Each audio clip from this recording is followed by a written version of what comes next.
During these past few months, I've been playing through all of the Storm games, and today comes the next contender, Storm 4. Storm 4 was released on February 4th, 2016 for the PlayStation 4, Xbox One and PC. A lot of people in the Naruto community said that Storm 4 is one of the best games in the series. But is it really the case? To find out, we'll dive deep into each game mode and dissect everything the mode gives. But before we do that, let's talk about the important parts of this game, the battle mechanics. The core battle mechanics from Revolution have been brought back with some minor nerfs here and there. For example, in this game, the air chakra dash has been nerfed, making it slower than in Revolution. The beloved counter attack has been nerfed as well. Now, instead of stunning the opponent is knocked back a few meters. For this game, CC2 introduced a new mechanic called leader swap. In essence, if you have some teammates with you in battle, with a flick of the right analog stick, you're able to change places with one of your teammates. By doing so, the previous main character is brought to the teammate screen and is in a recharge state in order to switch back to it. If you are doing a combo and do a leader swap, the new teammate will dash at the enemy, giving the opportunity to extend the combo. Another new feature is that once you go into an awakened state, the teammates as well go into an awakened state. This allows you to switch back and forth between the characters in awakened state. Actually, talking about awakening states, thankfully CC2 got rid of the horrendous ultimate jutsus and awakening types and have made it so that each character is able to use an ultimate jutsu and be able to have an awakening. Now, each character has its own support type. We no longer have three types that we had in the previous games. Now we have strike back. Basically, once the opponent is in the air, your support will deliver an extra hit. Charge assist. When recharging your chakra, a teammate will hop out and allow you to recharge chakra faster. Cover fire. Basically throw shurikens with you. Dash cut. If an enemy dashes at you, your support will jump into the enemy and disrupt the dash. Break guard. Once your guard is broken, your support will try and block some attacks. Charge guard. When you are recharging chakra, a teammate will block any frontal attacks. Another interesting cosmetic feature which was added was the armor break. Essentially, once you have received a certain amount of damage, your character's armor will be broken and the character will start to lose chunks of clothes during the battle. For example, this is Kakashi before the armor break and this is him now after the armor break. Makes the battles feel a bit more immersive. The same thing applies with effects like fire. You can see the fire staying onto the enemy's clothes. During the battles, we are now able to earn ninja treasures. These ninja treasures are essentially items that can be used to get new titles,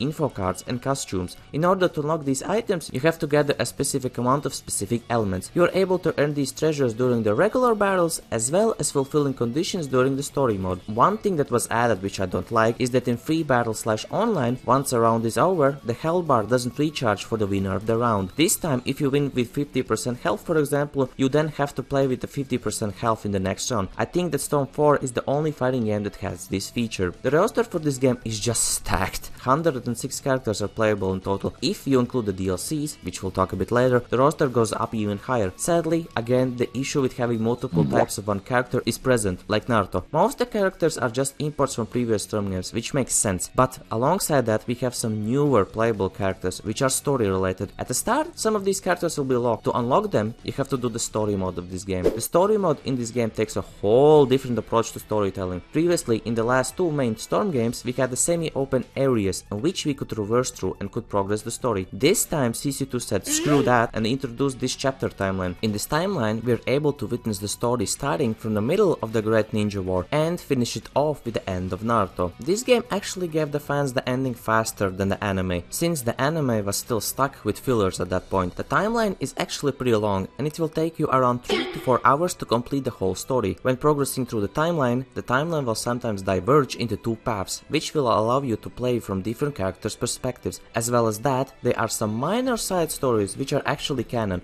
but are not needed to be completed in order to progress the story. If you like this type of content, please subscribe. It will motivate me to continue the ongoing Naruto game series. The visuals in the story mode are just superb whenever they are shown. I am saying that because 60% of the story is represented with these still images from the anime with voice lines. This rubbed me the wrong way, because in the previous Storm games, CC2 never resorted to retelling the story with anime still frames. The reason for the still frames was that CC2 didn't have enough time to create CGI cutscenes for all of the story parts, so they mostly focused their efforts for the ending chapters and some chapters in between. But when they do these cutscenes, CC2 are just cooking. Take a look at this opening fight with Modern Hashirama.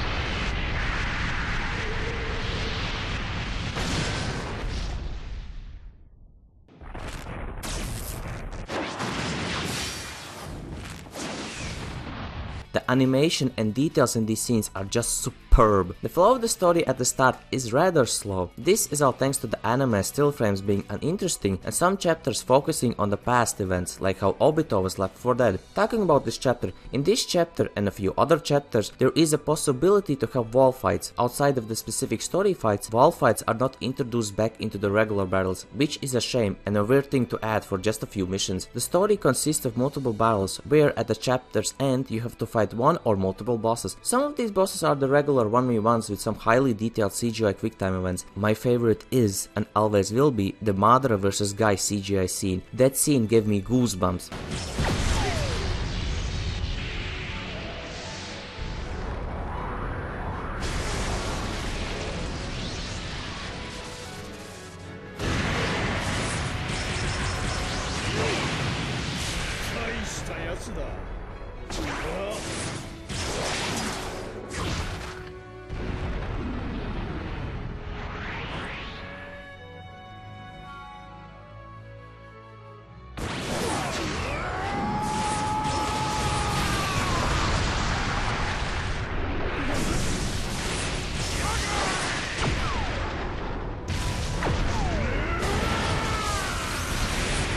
On the other hand, the bosses can be these giant monster-like battles like Madara vs Sasuke in their Susanoo forms. The majority of these fights have some kind of a gimmick to them. The most notable of them all is Team 7 with their summoning animals against the Ten Tails. The chapter starts with you mowing down multiple Ten Tails monsters to later have a monster boss battle with one of these creatures, to then be in this small minigame scene in which you have to dodge incoming attacks. Remember the interesting free roam battles from Storm 3? Yeah, they make a return as well, but in some specific chapters and compared to Storm 3 there aren't as many of these here. The most notable and fun free battle is the Obito's one, where you have to fight multiple white Zetsus and then at some point have to do a minigame where you have to select the correct Guru. The AI in the story mode is no joke. It has to be one of the hardest in any of the previous Storm games. The AI is ruthless and aggressive and will play as if you would be playing against a professional player. Usually it's pretty easy to get the S ranks in the story battles, but in this game, because of the AI, it's not.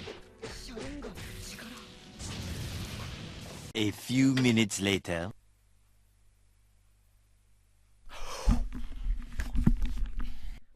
How the fuck is this not an S? How the fuck is this not an S?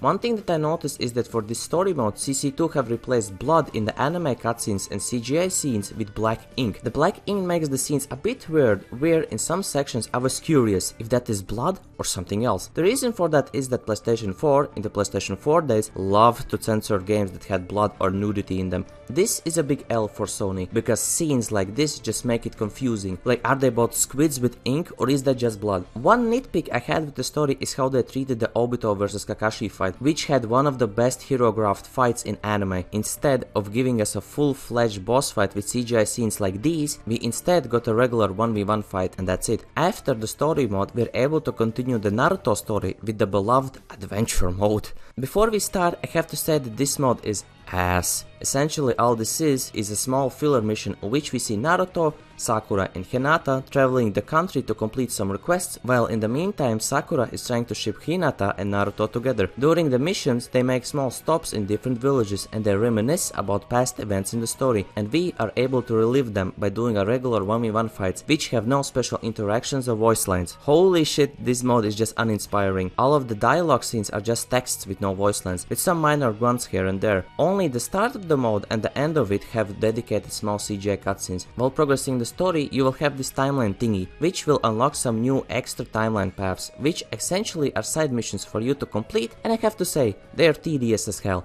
Majority of them are just talk to this person, fight that person, and that's it. But then there are missions like gathering all of the memory crystals across the whole world and doing 15 out of 50 Ebisu Ninja missions, which aren't hard but are just tedious and time consuming. The world in this mode is really fleshed out and is full of life. We can see how the Konoha village is populated, and for example we can see Leaf Ninjas training in the training field in the distance. Okay, I think I had enough with the single player stuff. I wonder if anyone is still playing Storm 4 online. The online part of this game is actually still alive. At first I thought it would be semi-dead, because people have moved on to the next Storm installment. But no, they are still people. I actually tried to get in some matches and I was relatively able to find an opponent in about 1 to 2 minutes. Regarding the online experience, holy shit, it was cursed as hell. Most of the people I got were either red bars or yellow bars, which essentially meant that I had to play with either a 2-second delay or a 1-second delay. If this is the Storm online experience, then holy shit guys, you guys are crazy if you're playing like this. I get frustrated after the first match where it lagged like hell. Heck, I even got an opponent who used the bad connection to his advantage to spam jutsus at me and win. Another moment I had was that I finally found a blue bar opponent. I was so happy, but this happened. Please, please, please. Yes, yes, he's blue, he's blue. I don't care, he's blue, he's blue. 12 seconds later. It's 1v1. He was blue, he's red. What? Thankfully the opponent was rather chill and we could fool around a bit, but finally I was able to have some sort of good Storm 4 experience because of one of my viewers. Twiz stepped up and helped me experience Storm 4 normally. Even though we both were from different regions, we had some semi-good fights even with input lag. But for real, if this is the peak Storm online experience, I'm afraid what will happen once I get Storm connections. The next thing on our list are the DLCs. Storm 4 has multiple DLCs like Gaara's and Shikamaru's adventure mode story, Boruto's expansion pack and a character DLC where we get Momoshiki and Kinshiki as playable characters. I actually have the Road to Boruto Storm 4 edition, and included in it were the adventure mode stories, all of the extra character team ultimate jutsus and the Road to Boruto story. The Boruto story follows the events of the first Boruto movie. Boruto, Naruto the movie. Damn, that's a mouthful. This mode story resembles more the story modes of Storm 2 and 3, where we are able to traverse a small area, this time being the villages or specific areas, and we are able to move the story forwards. In this story there are multiple boss battles and CGI cutscenes, and hot damn, these scenes look even better than the original Storm 4 scenes.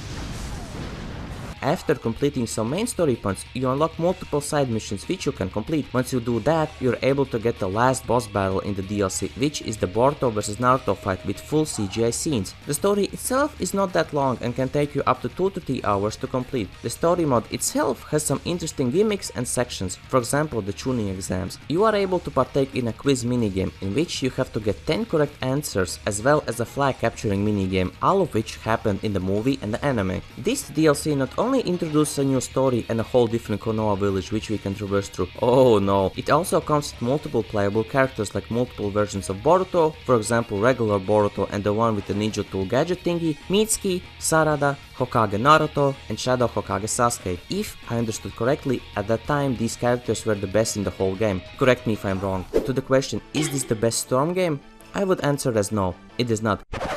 Hold up. Before you get your pitchforks, hear me out. Don't get me wrong, it's not a bad game, it's a great game, but it has some minuses to it. The overuse of anime still frames in the story mode, the weird addition of no regenerating health in 1v1 battles, the horrendous adventure mode itself. But this game introduced new battle mechanics that shaped the way how Storm 4 was played online. The later half of the story and its visuals just carry the whole story mode as a whole, and I can't take that away from this game. The Boruto's DLC is pretty good as well and can have you invested for extra 4 to 5 hours. If you have never played Storm 4, I would suggest getting the Road to Boruto game, which has all of the previously mentioned Boruto content. But what about you? Have you played Storm 4? What did you think of it? And most importantly, how was your online experience? Let me know in the comments below. If you want to see the previous Storms retrospective, click here. If not, check out this video. But yeah, that's all from me. I wish you all a nice day/evening. Bye guys.